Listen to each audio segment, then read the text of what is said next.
Assalamualaikum. Hari ni nak masak apa yang ada je. Sardin masak kicap. Masak simple je tapi sedap. Resepi ni. Jomlah kita masak. Mula-mula kita gorenglah telur dulu. Telur ni sedap makan dengan sardin. Tak kisahlah sardin masak apa pun. Memang sedap makan dengan telur goreng ni. Lepas kita goreng telur, kita gorenglah kentang. Goreng dululah kentang tu, bagi empuk dia kan. Lepas tu kita masukkan sedikit kunyit. Kunyit ni untuk mencantikkan warna masak kicap. Itu rahsia dia. Tak adalah rahsia sangat. Macam tu lah. Tapi bang, kalau kentang goreng dengan kunyit memang sedap.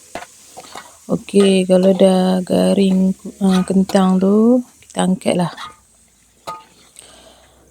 Lepas tu kita masukkan bahan tumis. Itu saya suka hiris. Kalau masak kicap ni suka hiris. Bubur bawang merah, bawang putih, halia. Nanti saya tulis.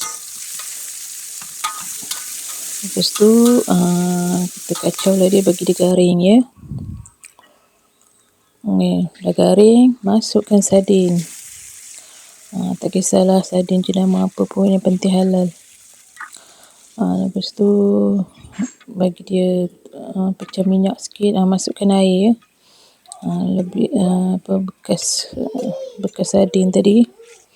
Lepas tu masukkan tomato. Tomato masih suka potong dadu macam tu, biar dia sebati dengan kuah. Masukkan sos tiram, sos ikan, masukkan sos cili. Lepas tu masukkan sedikit, bukan sedikit lah, masukkan banyak kicap tu, sebab nak masak kicap kan. Bubur banyak bagi nampak warna dia tu menarik.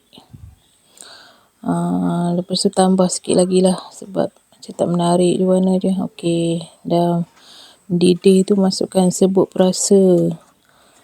Masukkan jangan bubur garam dah tau, sebab kita dah bubur sos, dah bubur kicap, semua tu dah ada dah rasa manis masin dia. Okey, lepas tu masukkan kentang yang kita dah goreng tadi. Masukkan cili padi tu, saya tak potong lah sebab anak-anak nak makan kan, nanti pedas pula. Nanti kita nak makan, kita gigit je. Okey, dah siap. Senang je kan. Ini masak sardin kicap ni memang sedap lah. Try lah ya. Selamat mencuba. Saya halalkan resepi ni tau. Resepi biasa je tapi boleh membuatkan menambah nasi lah. Ya, hati-hatilah.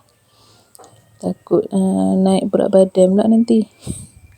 Okey, selamat mencuba ya.